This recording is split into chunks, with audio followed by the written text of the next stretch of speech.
महाराष्ट्राच्या राजकीय क्षितिजावरती दसऱ्याच्या मुहूर्तावर 3 शक्तिशाली लाटा उसळल्या। मुंबईमध्ये माजी मुख्यमंत्री उद्धव ठाकरे यांनी ठाकरे गटाचे राजकीय रणशिंग फुंकले, तर सर्वांचे लक्ष वेधले ते बीडमधील 2 गडावरील मेळाव्यांनी। परळीच्या भगवान भक्ती गडावरून पंकजा मुंडे यांनी ओबीसी समाजाच्या हक्कांसाठी आवाज दिला आणि त्याच वेळी नारायण गडावरती मनोज जरांगे पाटील यांनी मराठा आरक्षणाची धगधगती मशाल हाती घेतली। आणि या राजकीय आणि सामाजिक ध्रुवीकरणाच्या पार्श्वभूमीवरती बीडमधील दोन्ही मेळावे हे केवळ गर्दीने नाही तर आरक्षण आणि सामाजिक न्यायाच्या परस्पर विरोधी भूमिकांच्यामुळे गाजले। भगवान गडावरील दसरा मेळावा पंकजा मुंडे यांच्या नेतृत्वाखाली त्याचबरोबर ओबीसी आणि वंचित समाजाचे शक्ती प्रदर्शन ठरला। या मेळाव्यात धनंजय मुंडे यांनी अत्यंत स्पष्ट आणि थेट भूमिका मांडली। त्यांनी मराठा आरक्षणाला विरोध केला नाही, पण अप्रत्यक्षपणे जरांगे पाटलांच्या वरती टीका करत इशारा दिला। मराठा समाजाला आरक्षण द्या, पण आमच्या ताटातलं काढून त्या ताटात टाकू नका, असं वक्तव्य करून त्यांनी ओबीसी आरक्षणाला धक्का न लावता मराठा आरक्षण देण्याची मागणी केली। पंकजा मुंडे यांनी मी 18 पगड जातीच्या लोकांसाठी लढणार आहे असे सांगत आपली व्यापक सामाजिक भूमिका स्पष्ट केली। गोपीनाथ मुंडेंनी मराठा आरक्षणाला कधीच विरोध केला नाही असे म्हणत त्यांनी आरक्षणाच्या प्रश्नावरती समन्वयाची भूमिका घेण्याचा प्रयत्न केला। नारायण गडावरती मनोज जरांगे पाटील यांचे भाषण अश्रू आणि आशेचे महाकाव्य ठरले। प्रकृतीच्या वेदनांचा भार झेलत त्यांनी मी थोड्या दिवसांचा पाहुणा आहे असं म्हणत त्यांनी समाजाला भावनिक साथ घातली आणि आरक्षणाची लढाई जिंकल्याची ग्वाही दिली। असंच प्रत्येक गडावरचा मेळावा कसा झाला, त्याचबरोबर त्यामध्ये काय अलौकिक वाक्य उच्चारली गेली, या सविस्तर गोष्टींची माहिती आज आपण जाणून घेणार आहोत स्टार महाराष्ट्राच्या आजच्या व्हिडिओमध्ये। नमस्कार, मी सरिता आणि आपण पाहताय स्टार महाराष्ट्र न्यूज।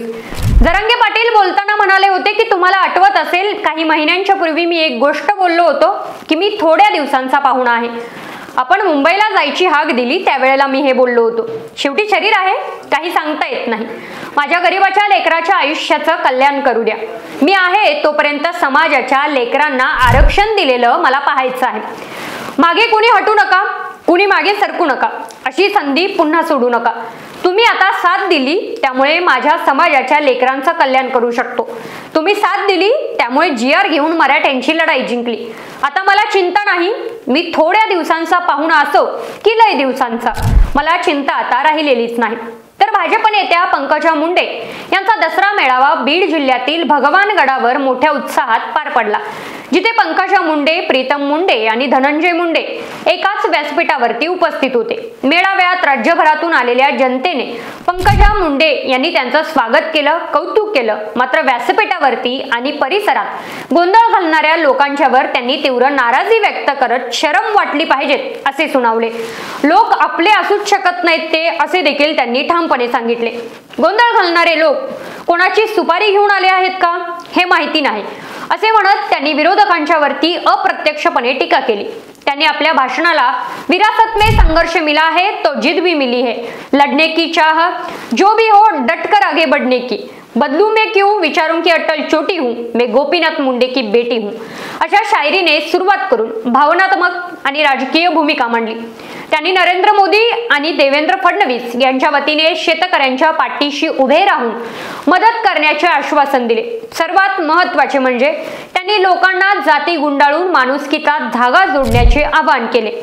तसेच 2 घास कमी खा पण स्वाभिमानाने राहा, कुणाचे तुकडे उचलू नका आणि खोटे धंदे करू नका, असं स्वावलंबन आणि स्वाभिमानाचा मंत्र दिला। या मेळाव्यामध्ये धनंजय मुंडे यांनी सहभागी होण्यापूर्वी भगवान शास्त्रींची भेट घेतली, ज्यामुळे मुंडे कुटुंबातील एकजूट दर्शवण्याचा प्रयत्न झाला। तर दुसरीकडे मनोज जरांगे पाटील यांनी आरक्षणाच्या लढ्यात मिळालेल्या यशाबद्दल मोठी कृतज्ञता व्यक्त केली। जीआर घेऊन मराठ्यांनी लढाई जिंकली असे ठामपणे सांगत त्यांनी आता कोणतीही चिंता नसल्याचे नमूद केले। ही संधी पुन्हा सोडायची नाही असा निर्वाणीचा सल्ला देत त्यांनी समाजाला मागे न हटण्याचे आवाहन केले। या मेळाव्यात त्यांनी मराठा आरक्षणासोबतच शेतकऱ्यांचा ज्वलंत प्रश्नाला सुद्धा हात घातला। महायुती सरकारने दिवाळीपर्यंत शेतकऱ्यांची सरसकट कर्जमाफी केलीच पाहिजे अशी त्यांनी स्पष्ट आणि सक्तीची मागणी केली। पाटील यांनी मराठा समाजाला आत्मनिर्भरतेचा आणि सामर्थ्याचा नवा मंत्र दिला। याच्या त्याच्या पाठीमागे फिरणे आता बस करा असे सांगून त्यांनी तरुणांना शासक बना आणि प्रशासक बना असे सांगितले। त्यामुळे कोणत्याही राजकीय नेता किंवा दादा तुमच्या समोर नम्रपणे उभा राहील ही दूरदृष्टी त्यांनी समाजाला दिली। आता चतुर बनावे, बावचळल्यासारखे वागू नये असा सल्ला त्यांनी समाजाला दिला। कोणताही निर्णय घेताना विचारपूर्वक घ्यावा आणि समाजाला डुबवेल असे कोणतेही कृत्य करू नये असे त्यांनी स्पष्टपणे निर्देश देत मराठा समाजाला एकजुटीच्या विचारांचे कवच जपण्याचे आवाहन केले। केवळ इतरांच्याकडून मिळणाऱ्या मदतीने आणि सहानुभूतीने प्रश्न सुटणार नाहीत। दारिद्र्याचा गंज कायमचा काढायचा असेल तर प्रत्येक तरुणाने शासकीय सेवेत प्रवेश करून प्रशासक बनणे आवश्यक आहे असे त्यांनी सांगितले। संघर्ष आणि नोकरी यांचा समन्वय साधण्याचा हा विचार होता। राजकीय दादा किंवा नेते हात जोडून उभे राहावे यासाठी तरुणांनी कष्ट करून पळावे आणि कलेक्टर, SP, PSI बनावे असा स्पष्ट संदेश त्यांनी दिला।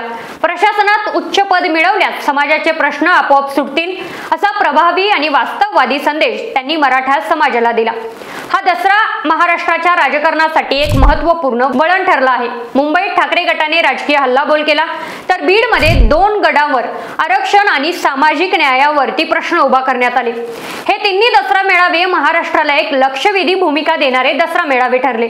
तुम्हाला काय वाटतं? तुम्हाला या तिन्ही दसरा मेळाव्यामध्ये कोणता दसरा मेळावा जास्त आवडला? कमेंट बॉक्स मधून नक्की कळवा आणि असेच माहितीपूर्ण व्हिडिओ पाहण्यासाठी पाहत राहा स्टार महाराष्ट्र न्यूज।